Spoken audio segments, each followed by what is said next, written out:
just maybe comment in the chat section so that I at least know.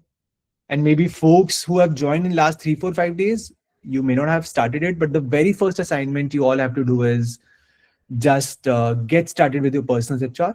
You can see question bank, you can see sample answers, you can see all the sessions taken on personal HR right on your portal. Right? If there is anyone who is still clueless about how to use the portal, do ping me. There is a session on the portal also where which talks about how do you use the portal and everything, right? So everything is on the Cracky portal. For everyone's reference, maybe I'll just share my screen once so that you all know what I'm talking about. And still, if there is anyone who is unclear, then we can discuss about it later on after the session.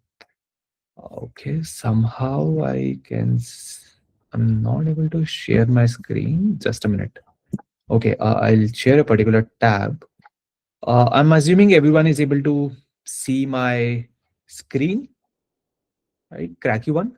So this is what you guys see, right? Can someone just react? Yes, no?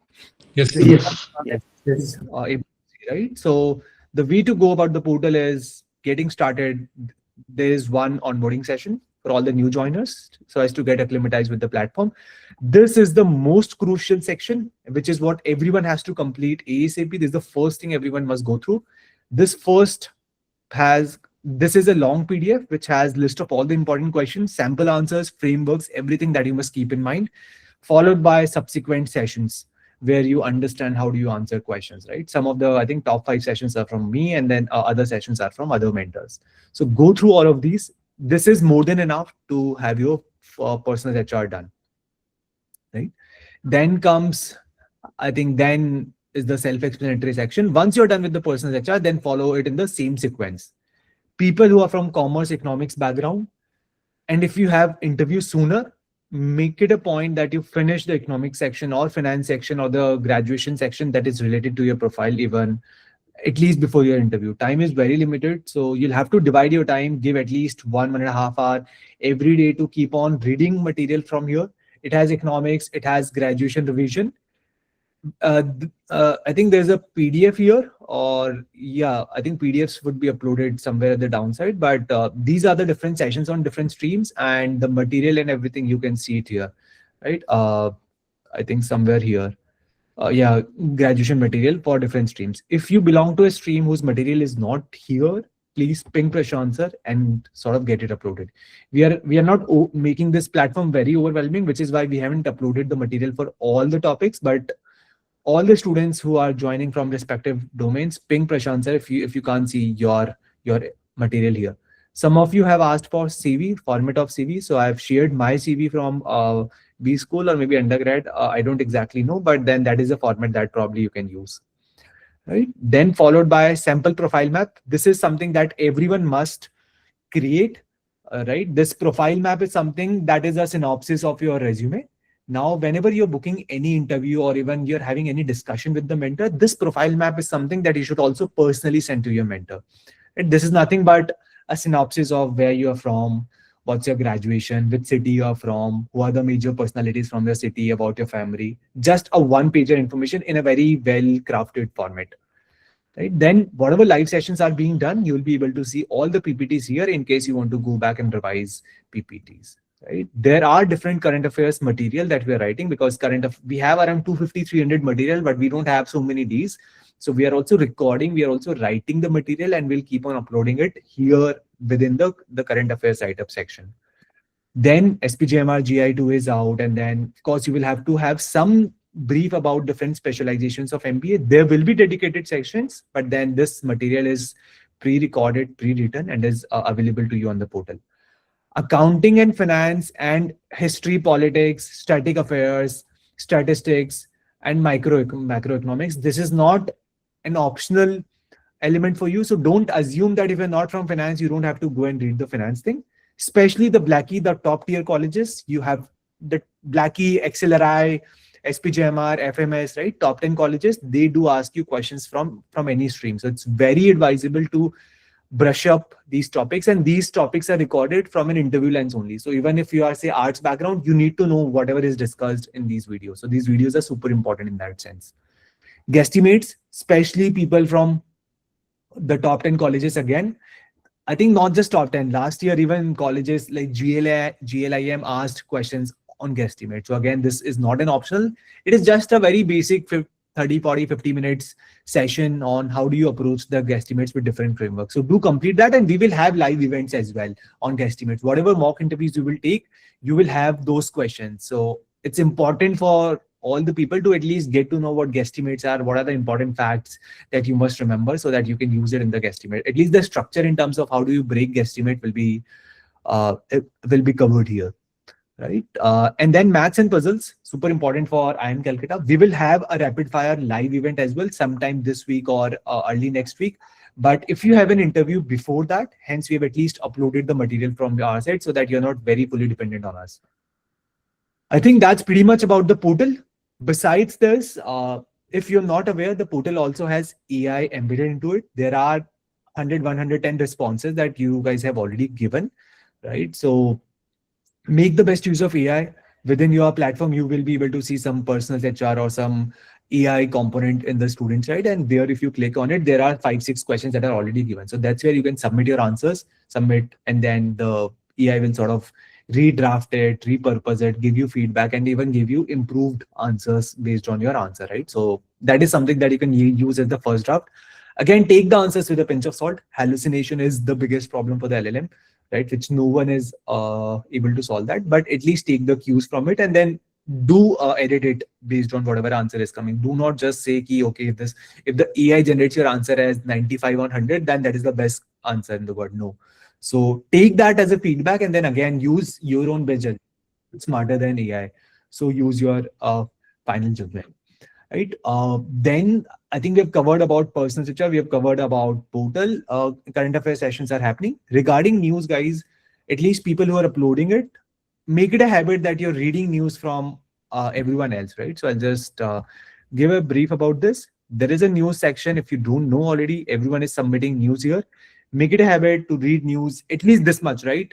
Every day if you don't have a lot of time. If you have time, then of course you're reading those Hindu analysis and the other things Prashant sir would have mentioned. Besides that, at least use this to sort of brush up and make sure that you've read all the important affairs. Very common question in majority of the interviews is share some biggest news from yesterday, right? So this is a very common question, and hence it's very important for you to be aware of all the news that is happening now till your interview. So do make it a habit if you're not already doing it. Prepare a schedule for yourself that, okay, whenever you sort of get up in the morning, the first 30 minutes you will spend in reading the news, followed by HR, followed by videos, followed by form filling, whatever that you're doing. But have some personalized schedule for yourself. And then, of course, you can discuss it with your mentors to get feedback over it. Okay. I think that's pretty much any questions so far before we jump on to today's session? No, we are good. Awesome. So with this, let's quickly start with today's agenda. And I would want it more of a discussion. These are not the new things that I will talk about, but then again, a reinforcement of whatever we have already told you during personal HR, right? So I'm somehow not able to share. Give me a minute. Good. Let me just open the file here and give me 1 minute, guys. This is Strategic Toolkit, yeah. And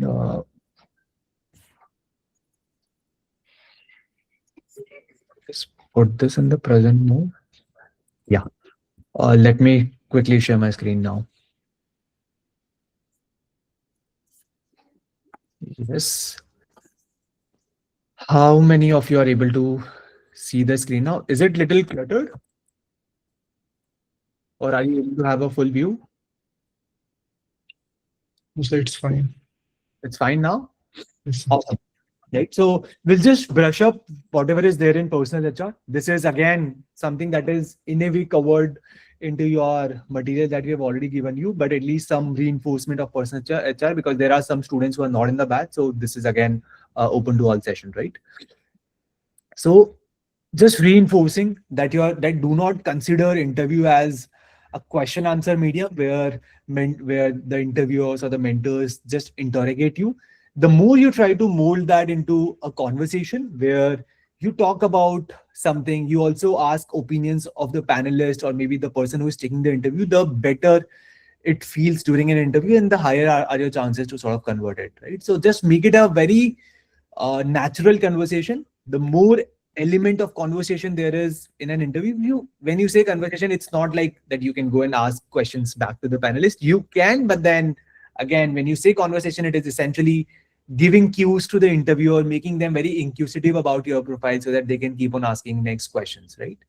And the I've been in the panelist. I go to IIM Calcutta, IIM Bangalore, IIM Ahmedabad for corporate placements. Very key things that we guys look at from an interviewer lens, right? We're not there to sort of judge you, but it's mostly about whosoever person's profile and the way in which you sort of communicate. If that clicks us, if it is a very cordial relationship, if it is a very natural conversation, then yes, that person is like a green signal for us, right? So hence, always the interviewers are there to sort of know more about you. So the more the information you are giving about you to the panelists in a very structured format, the better would be their perception about you, right? Of course, they would also want to know the way in which you think, right? So of course, there will be tons of questions that you are not exposed to. Not everything is something that you will be able to know and prepare beforehand. And hence, whatever preparation that you're doing in the next 30 days, 60 days, 90 days, whatever time that you have in your hand, right? The more you sort of cover, the better will be your chances to be able to go and speak about anything in an interview. Interview can ask you any question that you're not exposed to, but at least you will have knowledge about the areas that is revolving around that particular topic. And hence, we have been telling you cover every live session. In everything, at least you will get 2, 3, 4 new things that you can use in your VAT, PI, GDs. And try to break any problem into structured thinking, whether it's VAT, use so because that will happen offline, right? So I personally uh, favor those VATs which has some demarcation at the bottom or maybe at the back of your page. You've done some rough work, some scrambling, and you've essentially given some structure that okay, hey, these are the 4 paragraphs in which I'll divide the VAT, and then probably this is how I'll try to answer that, right? So some important facts. If you use maybe 1.5, 2 minutes, 3 minutes of your VAT to put down your thoughts at the back of the paper, maybe at the very bottom, draw a line, do it with pencil, write rough over the above, over and above that, but do that and then try to approach the VAT. Again, this gives me an impression, okay, you have applied a framework, you have a very structured thought process, right? Which matters more to me than your actual answers. So again, a clue that I've given to you for the VATs, right? And of course, the third thing that the interviewers would always test you on is whatever you can be the brightest of all, right? But whether you match their culture or not. Typically, IIM panelists will look for people who can contribute to the class discussion. So you are well informed about different topics. You have some point of view, even if you don't have factual based knowledge, right? You at least have some point of view about every topic so that you can contribute to the discussions. And then the other peers, the other students will be able to learn something from you.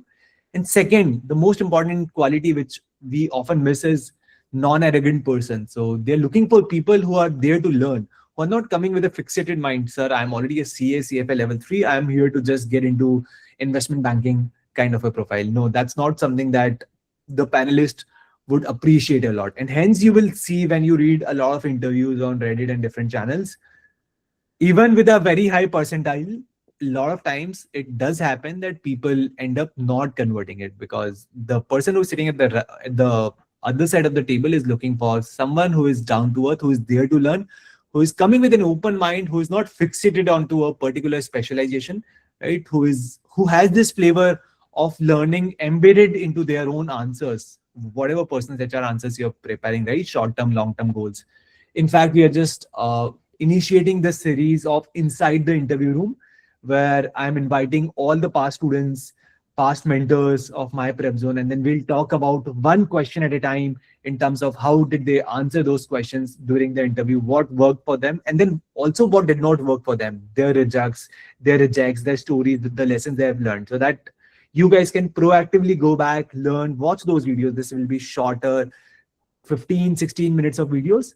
In fact, you can already find one which I've just shot before this session with Yash Pratap. He's again and a gold medalist from IIM Bangalore, IIT Gandhinagar, a management consultant. So these videos will give you a lot of insider information, which otherwise you will have to search on Google, Reddit, different channels.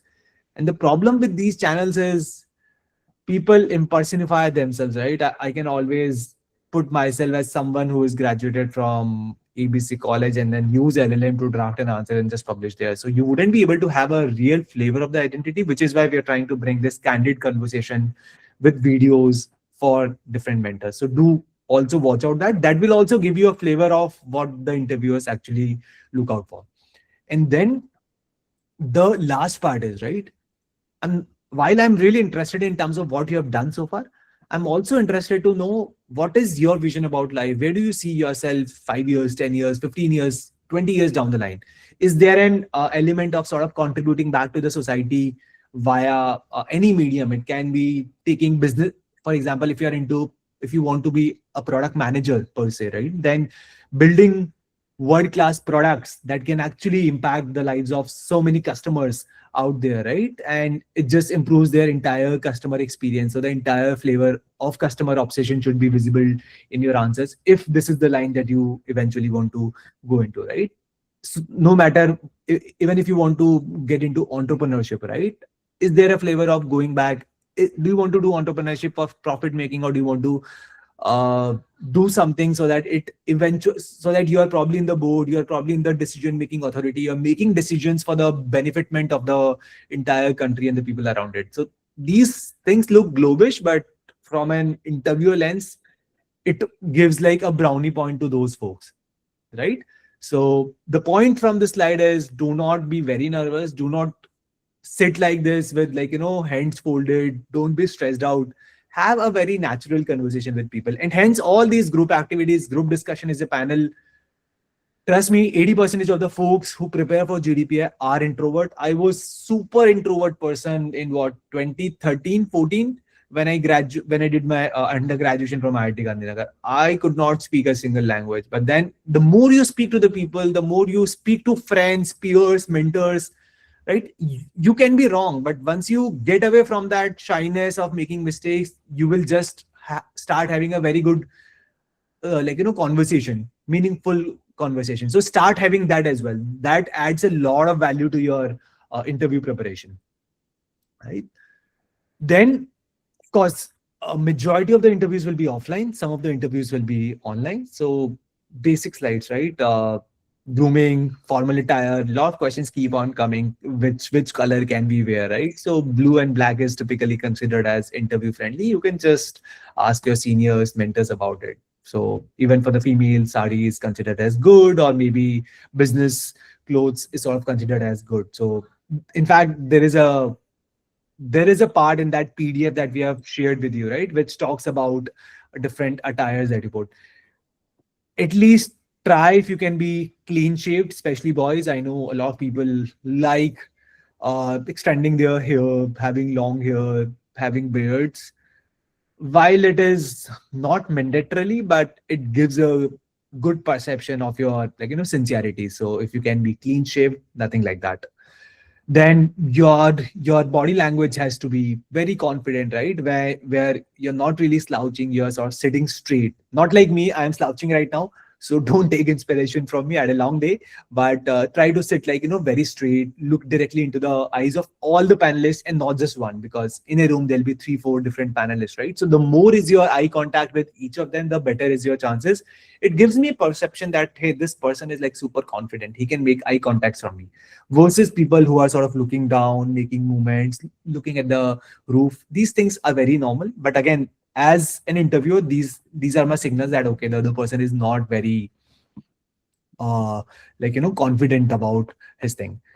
uh hand movements, continuous hand movements, leg jittering, all of these again are the signs of stress into it. So make sure you're not doing all of it, right? And basic etiquettes, make sure you're presenting the best version out of yourself, very grounded, not arrogant. Go greet panelist, hi sir, very good morning, may I come in, right? So those basic etiquettes that everyone has, these things look basic, but then they do make a difference during your interview, right? Similarly, if it is an online based interview, which is less likely, but probably some minor portion of your interviews can be online, then make sure you have better internet, lights, setup, camera setup, good background in the back, right? So all of those things, please take care of it.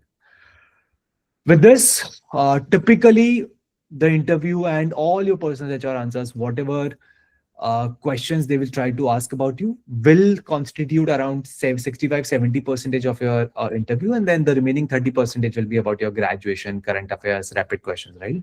Now in those questions, when they want to know about yourself, the a typical way in which any interviewer will judge you is based on a three-phased approach. First, where they are more interested to know about you, so all the questions about yourself, your family, your siblings, your family business, strength, weakness. Why do you want to do MBA now? Why not later?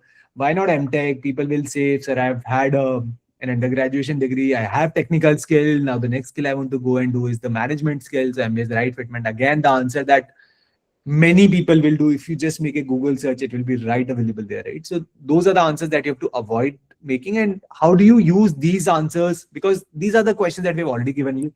These are the answers that we've already given you. These are the frameworks you already know. You already have a mentor to get feedback on these answers. So make sure those 70% of the questions that are asked are rehearsed, and also go level 1, level 2, whatever cues, whatever points that you're mentioning in your answers, go deeper into it, right? So there will be follow-up questions onto that. If you're saying, sir, I'm like really inspired by marketing company, right? And I want to be like a great marketer. I want to be into like, digital marketing, which is why I'm going and doing an MBA. So brands like, for example, Nike. So they will ask you questions about your favorite advertisement. Why is that your favorite advertisement? If you are the marketing head of that company, how would you go about making a change into the marketing?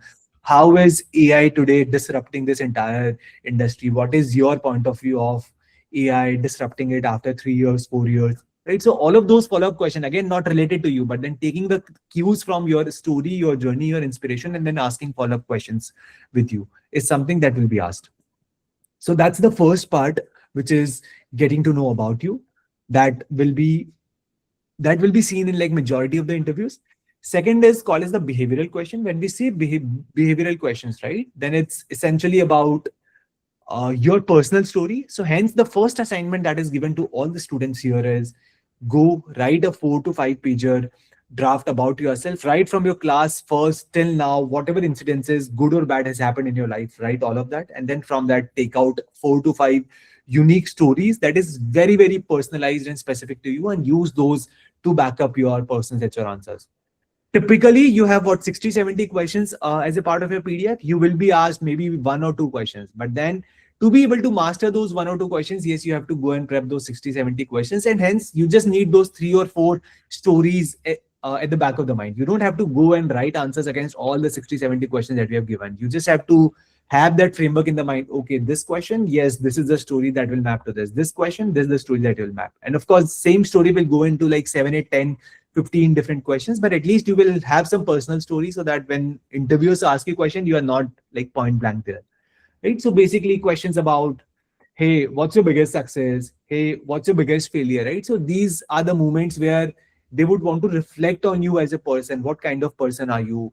What do you consider as your strength? Is it like getting a 99.99 percentile in CAT? Is it like getting a gold medal? Is that what you sort of perceive as your strength? While that can be a strength, right? Or like, that can be a success story to you, versus something you have participated in NGO, you have supported your family financially, you have helped 3 poor people during their need, you have helped someone during like, COVID times. So stories that has an element of giving back to the society. Again, I would weigh the second one over the first one, but again, it all depends on your actual incidences. Don't try to fake incidences here. It's very easy, very simple for any interviewer to get a sense whether this answer is actually done or it's made up, because there will be follow-up question in nearly whatever you sort of put. It won't be like I'll ask a question, you will answer me, then I'll ask some other question. That will nearly not happen in any of the interview, right? Then the third part is the situational, where I'll make you wear the head of someone else's, and then I'll make you make like decisions on those. So this is where all those case-based discussions that we will have. Typically, colleges like SIBM, SPJMR, they also have case-based group interviews. So questions you are the CEO of a company, right? And your investors have been putting pressure on you to sort of cut down the cost. Now you have to make a very bold decision, and the board has already pushed you to uh, lay off 30% of your workforce, right? So how do you go about handling this situation? How would you sort of communicate to the people? So those stress questions, which is like very real, which is happening in today's world nearly every day. Some companies laying off thousands of their people, right? But then but then they essentially want to take stress interview. They want to listen from you. How do you go about handling these situations? So those are the situational questions where you'll use those frameworks, star framework, and all of those frameworks to sort of put a structure to a thought. There's no right answer, no wrong answer here, but if you haven't prepared for it, you'll just mess up in an interview, because these questions are really tough, right? That's where those sample answers, frameworks, some stories backing up your answer really helps. I'll take a pause now, see if there are any questions. I can't see the screen, but maybe unmute yourself and speak up if there are any questions. Else we'll move on.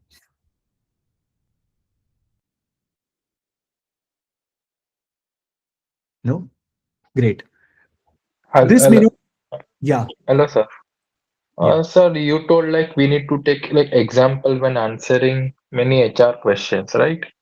So like when we start giving example, the answer become like so long. The Yeah. answer is like more than 2 minutes, which is negative it seems.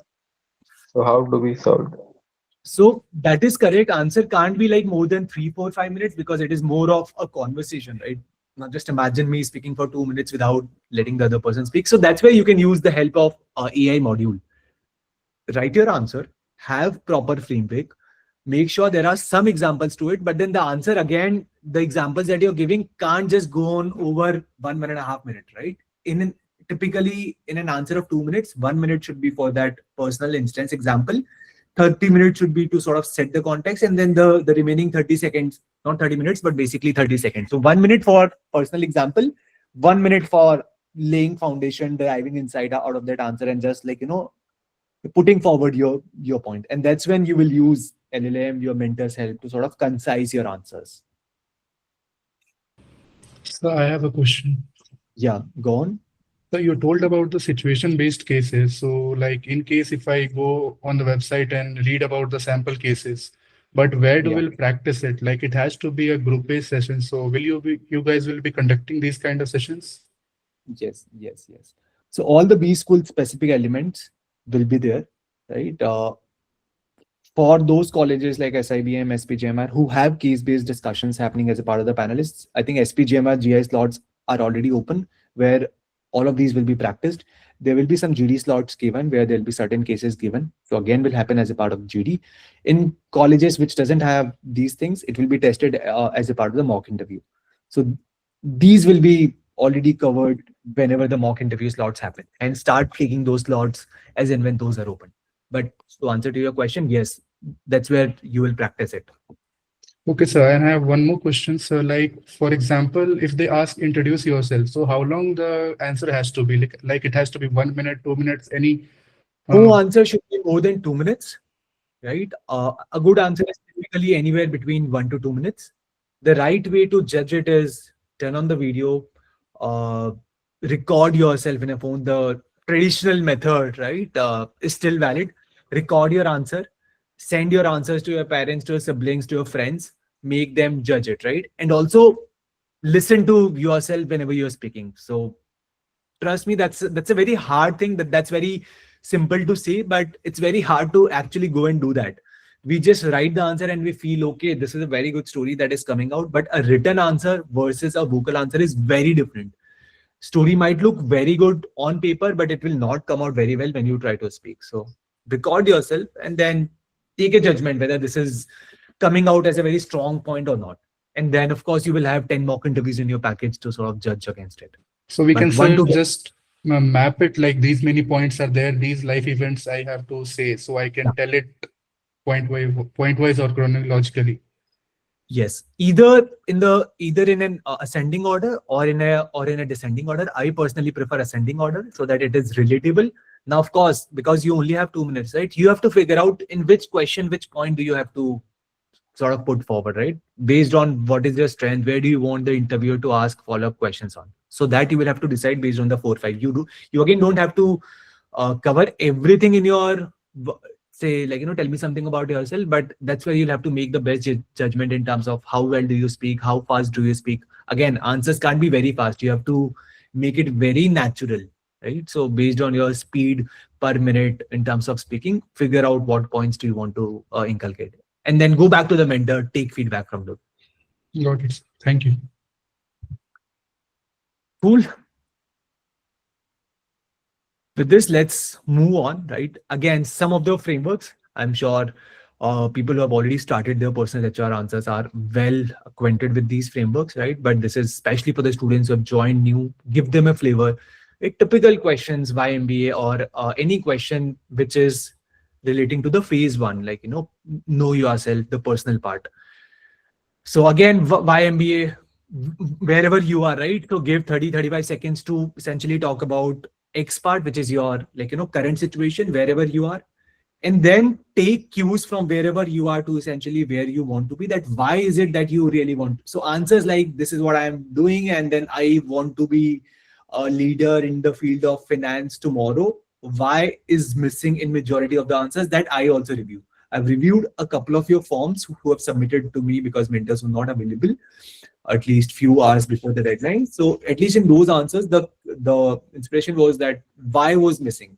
So always introspect whatever line that you're putting. Is it logically connecting to the next tense? Always keep on asking why 3 times if the answer is there from the text that you're writing. If why, when, where, if all those WH questions are already covered in your answer, then your answer is like a perfect answer. If it is not covered, go back, make those changes, and then use LLM to again rephrase your answers, give it to you in the form of a good story. Right? So again, talk about where you are today, take inspiration from them to relate to where you want to be. It can't be something that is very well unrelated, very well, like, very much inspirational. It has to be a connecting story, maybe from your family, maybe from your friends, maybe from your, like, co-workers, your managers, whatever characters, whatever political party you, or maybe, like, personalities in TV, that this person inspires me the most because of ABC reason. But it has to be a connecting story in terms of why do you want to be at Y. And then the easiest part is to sort of connect how the MBA will be the bridge between X and Y. So these are the 3 major components that I would weigh against any of the YMB answers. If these 3 are there, then it's like, okay, this answer is good. Content, again, doesn't matter as much as the framework or the way in which you're structuring your answer will sort of matter to me. Again, that is my personal way of evaluating the answers, and it will change for every interviewer. Hence, you might end up receiving different feedbacks for your answers if you go and take feedbacks from everyone. So don't confuse yourself. The final decision and call has to be yours. You all have cracked that. You know about yourself more than me or any other mentor. Listen to everyone. Do what sounds very logical and best to you, and then take feedback. Try different answers in your mock interviews. Exhaust all your interviews, and then take inspiration from them to finalize it. This is highly likely that whatever answers you submit in form right now will be changed later on when you're actually going for the interview, because none of you have taken mock interviews right now, right? So whatever you're doing right now is based on your best judgment. When you go take more feedbacks, take more interviews, the answers can change, and it is absolutely fine, right? Nothing to sort of worry about, but then just be open to change your answers. Don't be like, sir, I've already submitted this answer in the form, so I now can just go and change it. Star framework, again, for behavioral questions, situational question, right? Talking about the situation, giving a context to the interviewer in 20 seconds, what the situation was all about.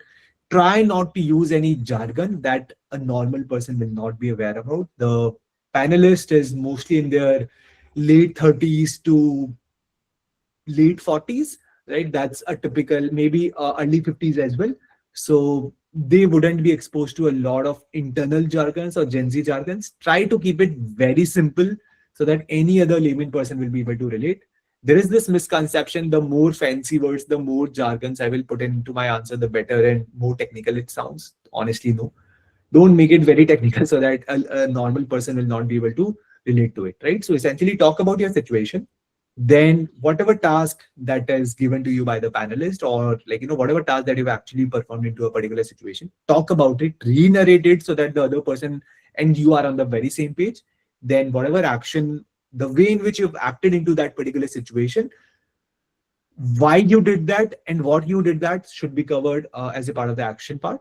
And then of course the result, right? What was the final outcome in whatever situational question, especially for the workx people, especially for the internships, for projects that you guys would have done. Impact is very important. You will have to start to quantify the impact that you have made. It can be positive, it can be negative, right? In certain situational questions which are negative, where you have failed, where you have learned something new, you will have to show the impact that, hey, this was the loss that has happened and I actually owned it. So one very important strength, or like, quality I would look into future leaders will be owning your own mistakes. People who are like, no, I'm all perfect, this project got messed up, our company lost X million dollars, but then it was not my fault, it was essentially someone else's fault, and then I sort of owned it. No, would not reflect very good on that on you, right? Versus it was a teamwork.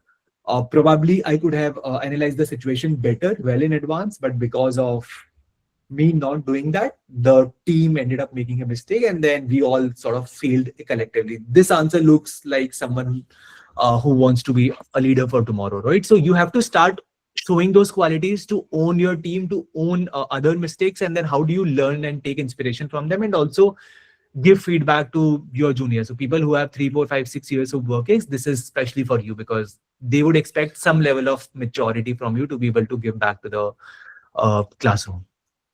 Then 3P, 3C, there are so many other frameworks. You can even create your own framework, right? So based on your answer, take cues from it and then put some framework to it, right? So it's not necessary that it has to be some standard framework, but you can even create a framework of your own, right? Very common question. Tell me about yourself. Again, question that will be asked in different format, right? For example, tell me something about yourself that is not in your CV. Who is Shubham?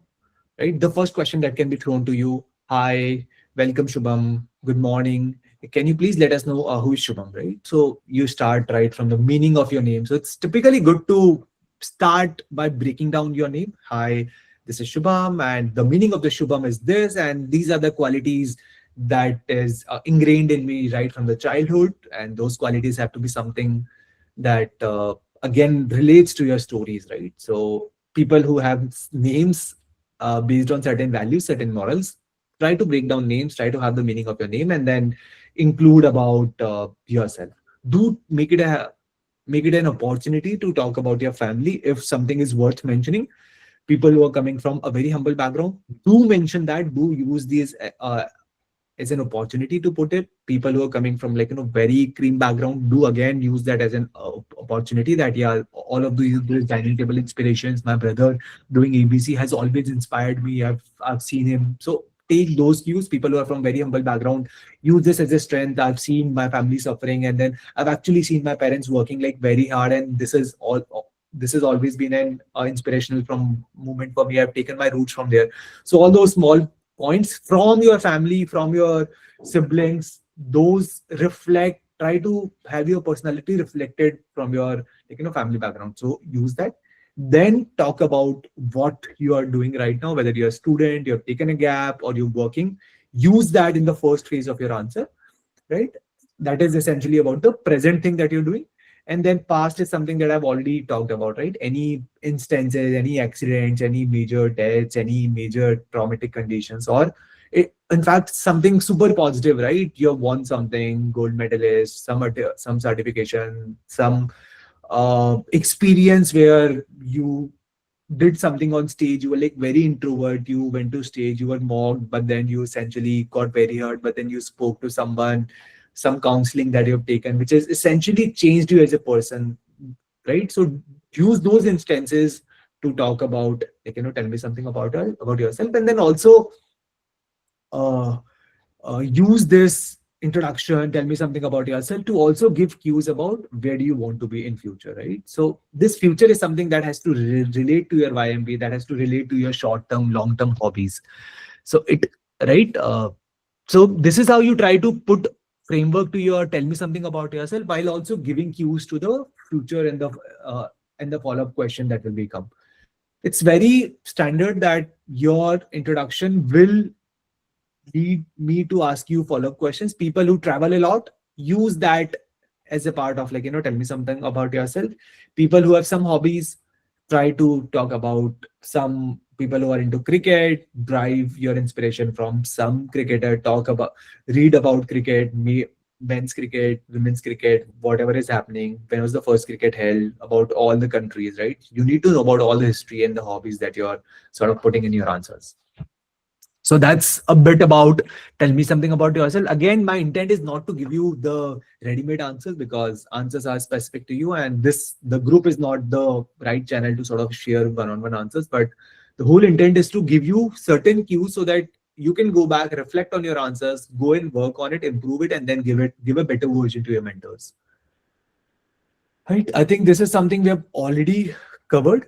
So just probably one example, right? So X could be people who have certain work experience, two plus years of work experience. Do add some valuable insights from your work experience, what work you're doing, what kind of skills have you already gained from your work experience, right? It shouldn't happen that you have 2.5, 3 years of work experience and there's no mention of your work experience in your tell me something about yourself or maybe YMB answers, right? Then again, these cues, MBA time Calcutta, Y to launch a healthcare venture, X, right? All of these are just cues from my answer when I gave CAT and appeared for IIM Calcutta interview in 2015. So hence, I've just given you some instances in terms of how I was trying to relate it. So I've used different frameworks in my answer, right? My at least goal back then was a healthcare venture to sort of launch it. But again, now that I reflect back, I would not advise anyone to write something like this, that, hey, I want to go and launch a healthcare venture. Launching should not be the goal. Goal should be to make a career and an impact in the healthcare industry. And the way in which you will derive insights from that. I did one internship in US University of Notre Dame, where I was working on to a data mining algorithm that predicts the future disease of a patient given its past disease. So I essentially wanted to use my internship to derive my eventual goal of healthcare, and then whatever gaps that I foresee, right? I was a good technical developer, but then sort of packaging, GTM part of it, understanding the end customer, talking to them, how do we package things, what is the bigger impact. So all those management aspect is what I used to sort of put down my bridge of where I am to where I want to be, right? So just some example. Again, this is not the best example for sure, but this is at least some example to give you a head start, right? And then personal HR, a very common question you will see in your form, right? Strengths and weakness. So again, strengths, there are a lot of qualities, right? Team leadership, something.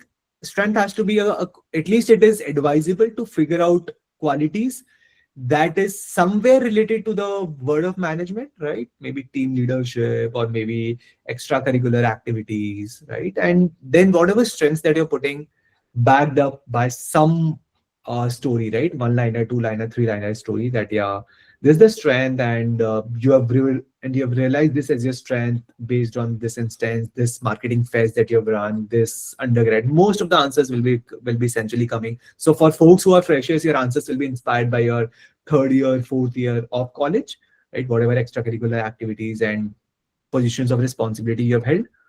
For people who have WorkX, it is likely to be inspired by both your undergrad as well as your WorkX, some projects, some team building, some people who sort of who directly report to you.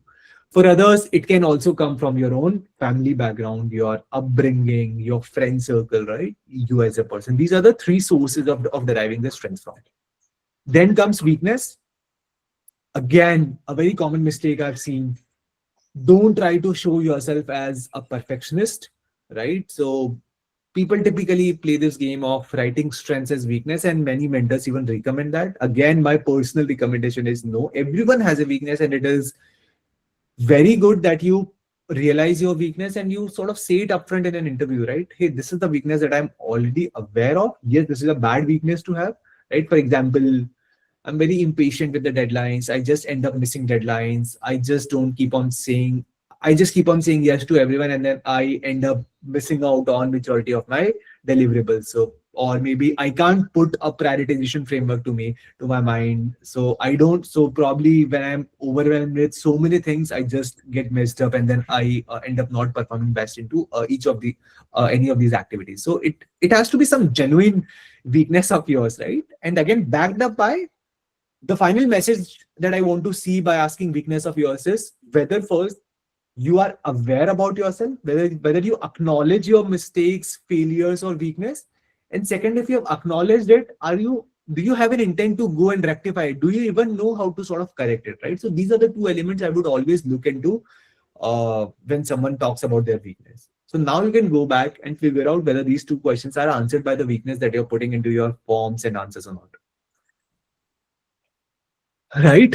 I think some example of star, we've already discussed star as a framework. Just some point, right? That here try to use pronouns like I, me, we, right? So don't try to generalize your answer. Again, answer has to be very personal into whatever situational question. So you have to go back and say, this is what I realized. This was my idea. This was my intent. This is what I did. Don't say this is what our team decided to do, because when you replace I with we, I often get a perception that probably you were just one of the team members who was just following whatever others were telling, and you didn't have any contribution or point of view of yours to make into that answer. Right. So just one thing wanted to put from this slide is use words that reflect about your thought leadership. It can be good, it can be bad, but at least it will say me that, yeah, you have sort of done it, right? And then some examples in terms of what situation means, what task means, what action means, and what results mean. You can just browse it and go through it once yourself. I think we have again covered this. So this is ethical dilemma, right? So questions where there is no right answer, there is no wrong answer, but probably when you are essentially put down into dilemma, how good of a decision making that you do. So again, I believe some of you have done ZAD preparation. You have this section of decision making. Within decision making, you have this stakeholder approach, right? So how well are you able to acknowledge the problem statement? How well are you able to identify all the stakeholders? How well are you able to think from all the stakeholders' perspective and then make an informed decision? It shouldn't be that I just throw. So typically in questions like situational questions, ethical dilemma questions, it's always good to ask for a few seconds. Thank you, sir. I would just like to take a few seconds to structure my thoughts before I sort of deliver, right? And then maybe just structure the thoughts in your mind and then try to answer it. So that first, even if you have prepared the answer in advance, it will look natural to me that, yeah, you're thinking on the go and then trying to articulate your thoughts. And it will give me a confidence that, yeah, you can actually think on the spot and, deliver it. So first is acknowledging the complexity, the challenges that were there in those questions, even if it is like a two sworded kind of a question where you are essentially put down into dilemma. Then you identify what the dilemma is all about. Whatever decisions you will make will have some impact on it. Identify all the stakeholders that will be impacted in making this decision and by this particular decision, right? What is your fundamental, which stakeholder is something that matters the most to you, so that it has some rationale in terms of whatever decision you're giving, right? And then the final action, right? So again, a proxy for your star framework, but again, a good approach to have your answers, which essentially talks about why you're doing it and what are you doing it at the end. Right. I'll again take a pause, see if there are any questions until now before we move forward.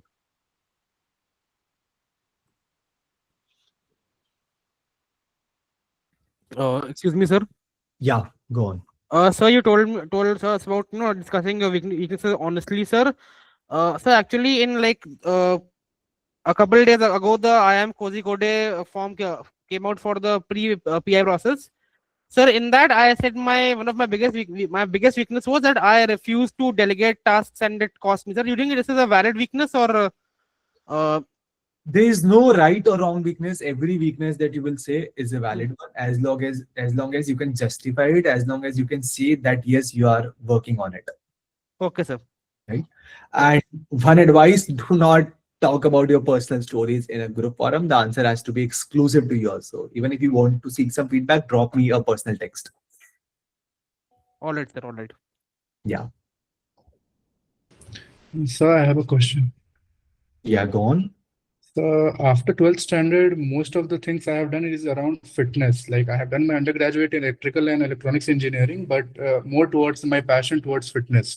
So in case I want to uh, make the direction like of the interview towards my passion side, so it can happen that the panelists, whoever are sitting, they are not aware of those things. So they will stick to the BTech part and not about my fitness part. Their follow-up questions will come from which side? It can come from either side. There will be a panel of 3 to 4 people. Some people will be interested in the stories that you're telling me, so they will ask you questions about that. While there will be other professors who are there to sort of grill you on your graduation or maybe current affairs. And in case So I am not very much aware about the grad subjects, like I don't remember this much because it's almost one, now 2 years. 1 2 years is nothing. Now is the time to go back, revise, have a high level understanding. Go to the material that is given to you, cover the past transcript, cover the notes that is already given to you, talk to your mentor, right? That hey, what are those subjects that I need to do? Form a group of people, 4 5 people, 5 10 people who have similar graduation stream like yours. Divide the subjects. If there are 10 subjects in last 1 year, 2 year, third year, fourth year, give topics to everyone. Give 2 days of time to everyone. Come on a Google Meet call. Let everyone talk high level important things about that subject. So that's how you go and divide and conquer. But 2 years into away from graduation and not knowing it would not be considered as a good excuse. You have time now to prepare. So my advice will be go and brush up. Still, it is possible that the question that is asked, you don't know that, and that you can either politely refuse, sorry, sir, but I'm not able to recollect at this moment, but I'll definitely go back and check on this. Right, that can be a way to answer this. Or if you have some complimentary understanding, so if you have prepared something about your graduation, you'll always have something to sort of talk about. So, sir, while I do not exactly know about this term, however, what I know is this. So that is a second way to address these questions that you're not aware of. Got it. Thank you. So here, can you give an example of the ethical dilemma question? Let's say a classic case of AI replacing people. Can you answer how to approach it? Sessions, you've done that. So I think we've covered AI and how AI is impacting people, right? So Yeah, I have you- think it will be. I think it will be, matlab, very useful for me particularly because I actually work in the AI field as well. yeah. So So see, there is no right wrong answer again there, right? But at least the summary and the theory, the AI is not there to replace human beings, but AI is essentially there to make human beings very productive. Humans need AI and AI also need humans today, right? So it's essentially a circular loop that is there. So your answers and the stories have to be based on that. While there are certain fields that will be impacted in short term, medium term, however, there are certain fields which remain unimpacted, and the major win will be for those people who stay updated, who know how to use AI to be 3x, 4x more productive. They still become replaceable. So again, not it's like a huge topic, right? So I myself work into the AI industry, so not something that can be covered now in a shorter span, but giving you some gist, and then go and refer to those sessions. If you have joined the batch new, it should be available within your live sessions section. Go and yeah. session. So I was more like referring to the very specific case of AI is replacing people, let's say in a company, specific company, and you are the one is supposed to deliver the news, or you are supposed to be the one who makes the decision. So in that case, let's say you identify the stakeholders as well, that okay, your company, then the workplace as well, the workers as well. Got it. So the point number 3, I would say, Yeah. guiding principle would be sorry. Yeah. After identifying the stakeholders, how do you see that, okay, I prefer this stakeholder or I value this stakeholder more? How do you convey that? So again, you will put yourself as a shoe, right? That in my personal capacity, I definitely empathy all the employees of the company. I myself am an employee, but then again, from the position that I am there today in the company, I will prioritize the company's state right now, and given the state in which company is running, given the losses and the financials that the company is making, given the investors' interest, given what the decision has already been taken in the board, I will have to take a very hard decision, though I would not personally align with this. But having said that, I will have to make that tough call, and I will have to make that announcement. But while making an announcement, I will make sure to lay my personal support to all the people who get impacted. All right. So whatever severance pay, etc., happens. So that financially, at least I will make sure that they are financially well off for the next 3 months, 6 months, whatever that is. And then I personally will also make sure to make them understand that this is not their fault. This is the decision of the company. Hence, they have to make that decision so that people don't doubt themselves. That's the second thing, that even if I have to go and lay out the people should not take it on them. People should stay. People should at least make that message very clear that this is the hard call we are taking, not with respect to the performance. You are the best, but it's just the state of the company that we have to shut down this entire product based on the external global factors that are happening. Third, I will make sure that my HR BP reaches out to all these people who are impacted by this decision. They stay connected with them. I will personally make a sheet of all those companies, my personal network, to make sure we personally refer all these people, and we make sure that we share all this referral ka data, networking ka data. I personally go and refer. I personally go and put some recommendations of these people, and this data will be shared with so many other companies which are currently hiring, so that these people are there in the pipeline. So I think that is a good enough framework. You have put down your point, and you've also showed the point that you really care about the people and you're aware of the downside that can happen. Got it. Thank you. Yep. Cool. With that, let's move forward. So I think we've talked about who are you, family, etc. Right? One thing that we typically miss out on focusing is your hobbies. So everyone has a hobby. Is there anyone here who does not have a hobby, or who is not even sure what their hobbies are? Sure. I'm sure everyone has a hobby, right? So first thing, do not make up any hobby just for the sake of looking cool in an interview, or just to make sure that you present yourself as the best state. No, hobbies is something that can't be fake. Hobbies is something that you're actually doing.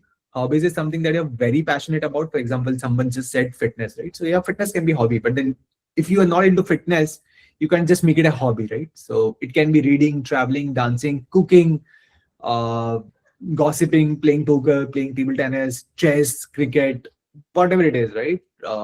So it has to be some tangible hobby. Second, go back, reflect, do the research about every prominent personality, the history of your hobby, whatever event that is, the major milestones that is happening, that is coming in the news with respect to that event. For example, if it is cooking, all the shows of cooking, the major personalities, right? Michelin stars, the different awards, the different ratings that are there to rate how good someone is in that particular hobby and how bad someone is, right?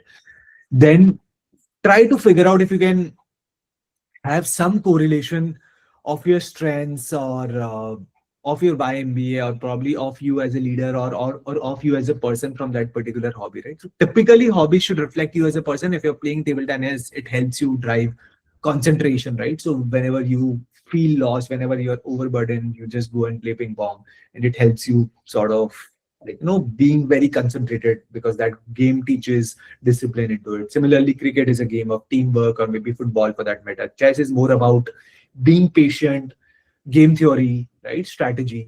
So people who are into chess, questions on probability can be asked, right? So you have to be well prepared about it. So hence, do a good due diligence about these you have.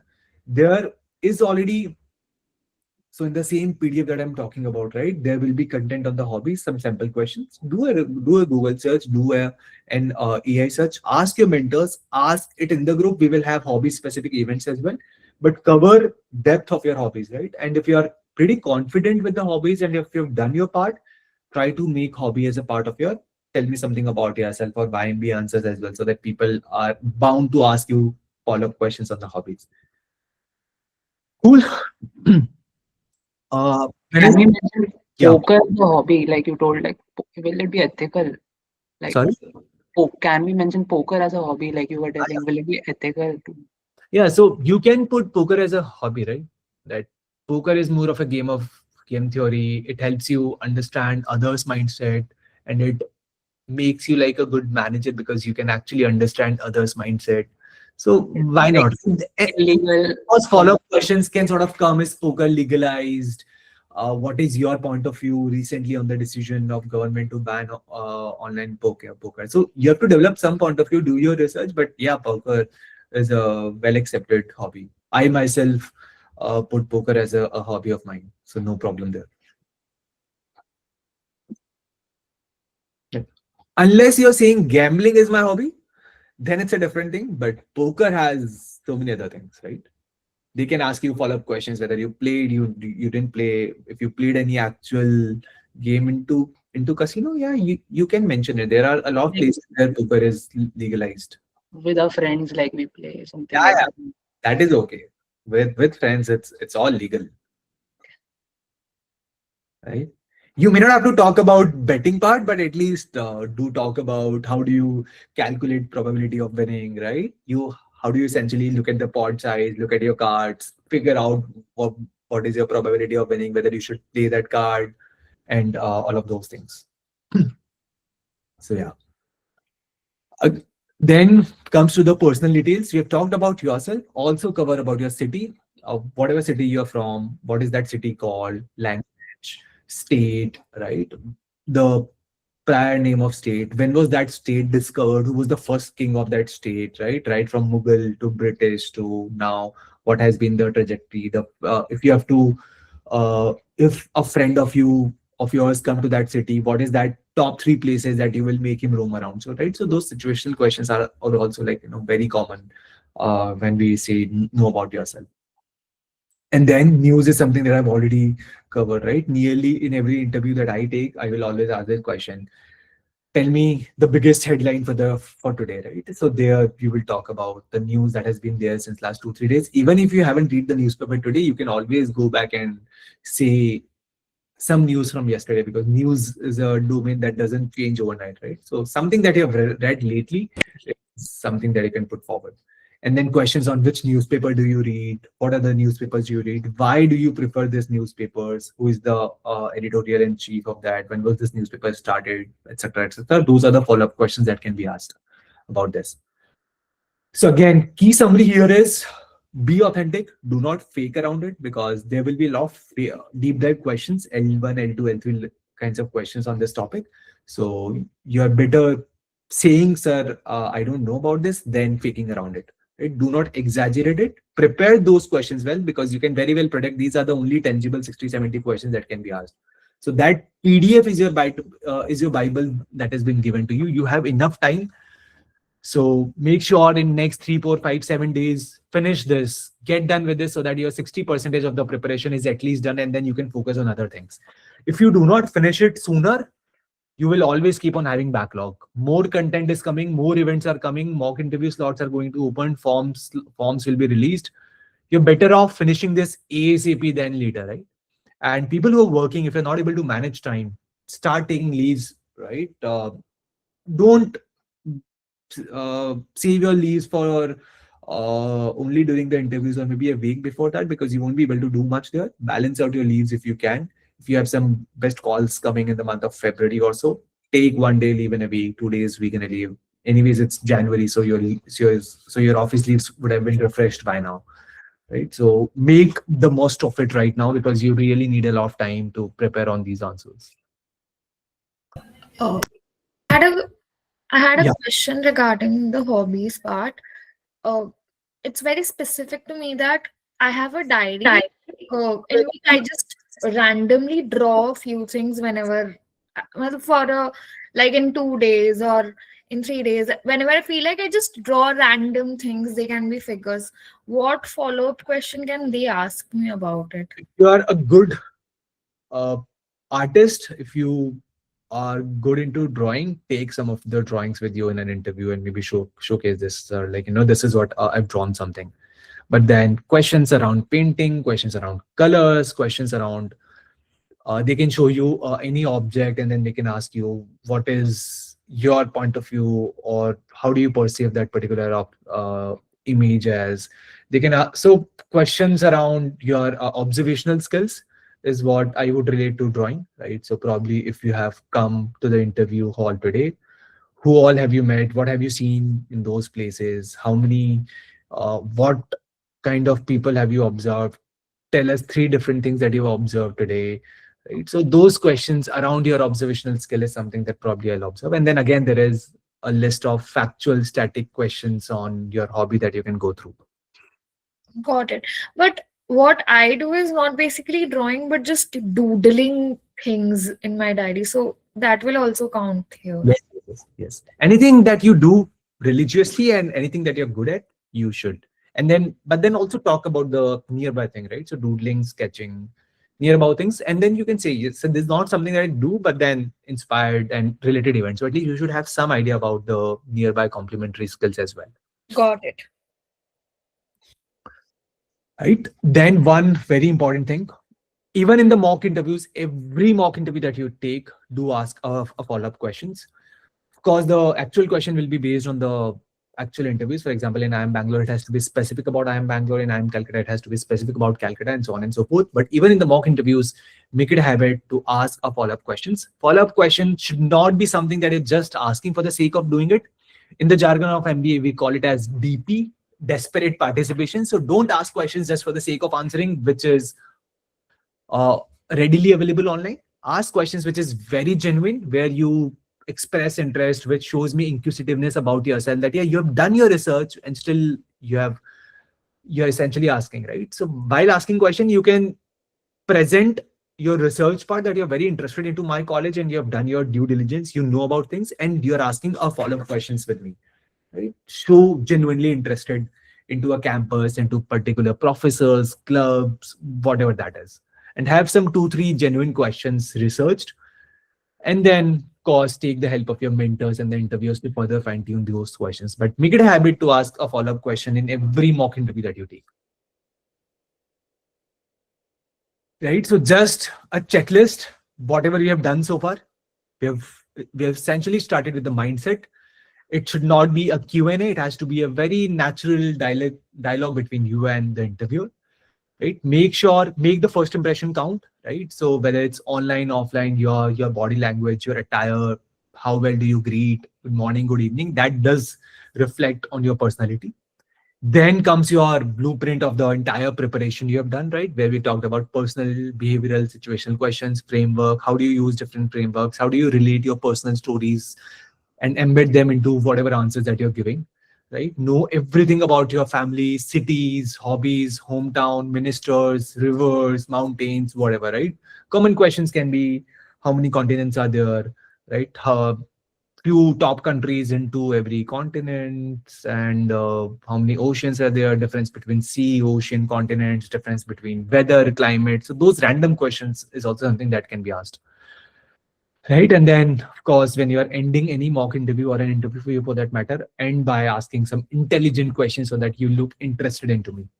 Now, a typical interview can range anywhere between 10 minutes to 30-35 minutes, right? I haven't seen interviews extending more than 35-40 minutes. But then I've seen interviews ending within 2 minutes, 3 minutes, 5 minutes as well. But it's not that a 5-minute interview is not a convert and a 30-35 minute interview is a convert. Duration has got nothing to do with their interview. If they're running short on time, they have to interview 100 candidates and they have spent enough time into some profiles, then they will expedite the entire interview process and they'll only judge you within 4-5 minutes. Those folks are experienced enough to be able to judge you within the first 4-5-6 minutes, right? So hence, you also have to be very ready that it is possible that they don't ask you any question, right? They just ask you, why are you here today, right? So questions like that. Or maybe if some budget is going on, if your interview is in the first, second week of February, questions just on the budget, and then some healthy debate about like, political affairs, and then you're just done. Hence, no one can guarantee that, like, questions will always be from personal HR or not from this. They can ask you anything. They can just ask you two graduation question, and then you're just done, right? So those things can happen, and hence it is very important to cover something of everything so that you're prepared for the worst as well. Imagine your uh, best interview not even asking you questions about personal HR where you are like best, right? So it shouldn't impact you, and hence whatever mock interviews that you take, put the remarks, ping the mentors in advance, and tell them, sir, I want this interview to be focused on only personal HR or current affairs, or maybe mixed of that, so that you have enough flavor of it. This reminds me, mock interview slots are open, mock GI slots are open. If you're booking any slot, guys, just make it a habit to ping mentor on the WhatsApp number. Their WhatsApp numbers are attached on the CrackU portal that we're using. So drop them a WhatsApp message informing them that this is the interview slot you have booked, this is the time, and share your profile map and resume with that, so that the interviews are very personalized. If you don't do that, then you're just not doing justice to this course, right? So inform them so that the interview can also be like, very much personalized. And whenever you submit something on the portal, make it a habit to inform your mentor or to inform whosoever is the interviewer for that matter, so that they are at least aware of it. I think enough from my end. I'll take a pause now and I'll see if you guys have any questions. Sorry? Someone was saying something, but I couldn't hear it properly. Sir, I have a question. When the interview is coming to an end, then they ask us about do you have anything for us? So what should be our question to them? Like, do you have any advice for me? Or what should we really say at the end of an interview? I've already covered this, no? I just covered it. Maybe late, sir. So maybe go back, watch that slide. I've covered that in terms of what are the kind of questions that you can ask. Again, it's a platform for you to show your curiosity, your research about a particular topic, right? What is their expectation from you? What is it that probably you can use the next 3 months of time to better prepare about, ask about their clubs, extracurricular activities, right? Second year electives, their professors. Just browse through the website of the college and that will give you enough information to ask them. Okay, sir.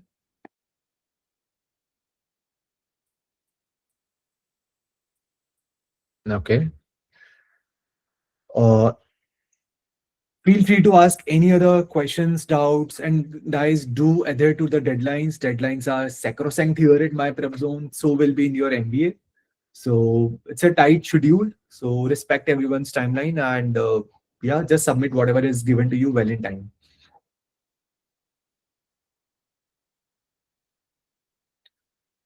Cool. I'll be here for next 2 minutes. If anyone has any, Hello, can sir. ask me. Yeah, hello. The VAT we need to like submit by tonight. Is it like we Yes. need to type it or write in a paper and make it PDF and upload? I haven't checked yet. Either way is fine. You can do either of it.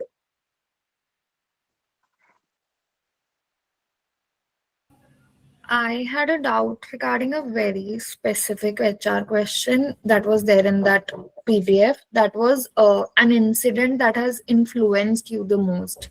Like, what is the criteria for writing that? Again, something that we've covered today in the session. But just to answer to your question, there's no criteria. It just has to be some personal instance of yours, right? Maybe some accident happened, some tragedy happened. So it can be either good or bad, where you can take inspirations from, right? If it is an emotional moment for you, then that can be an inspiration for you. If it is something good, right? For example, you have contributed or you have met or you took part in some NGO activities, you went there, you met a few people that has inspired you, that has changed the way in which you think about the world around you, right? It can be on those lines as well. So first is you have to go back, figure out some instances from your own personal life, some actual things that has happened, which is good, which is big enough to be mentioned. Second, then use those frameworks to then derive a story out of it. So childhood instances can be a part of it, right? Yes. Got it. I've seen extreme instances as well for people who have a different kind of a childhood. So anything is fine. The more personal it is, the better it is for you.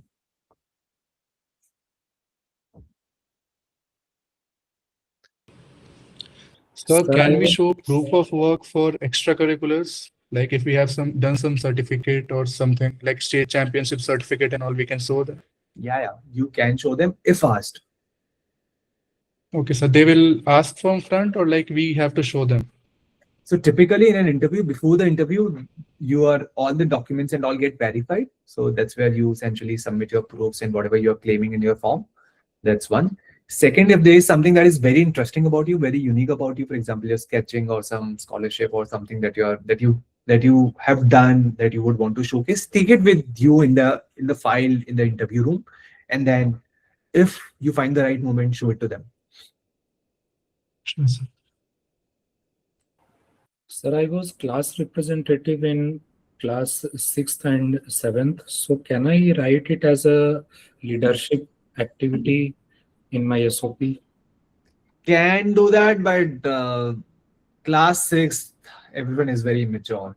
So I would say if you don't have anything better than this, then go with it. But if you have something better with it, try to write something that is recent, at least in last 3, 4, 5 years.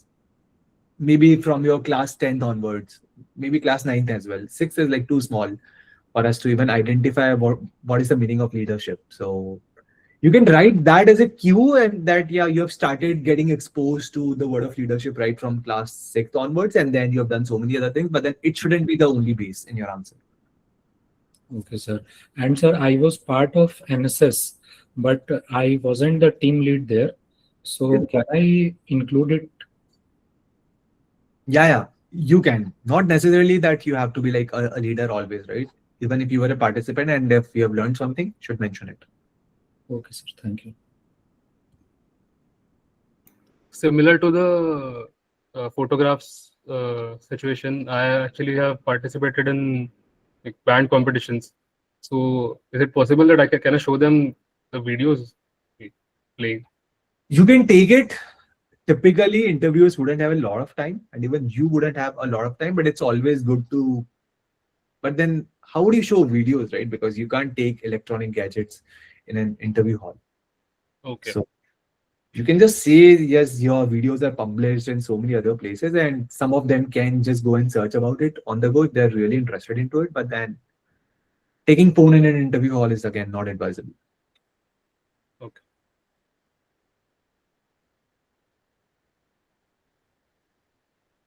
Cool. I think enough for today. You have multiple other sessions. Thank you for listening to me. I hope this session was valuable, and feel free to reach out to us for any other questions. Stay connected. Save my and Prashant sir's number. Prashant sir broadcast about all the events. So if you haven't saved his number personally, you would miss out on your on all the broadcast messages, right? And be So- all active on the portal, Discord, and WhatsApp channel.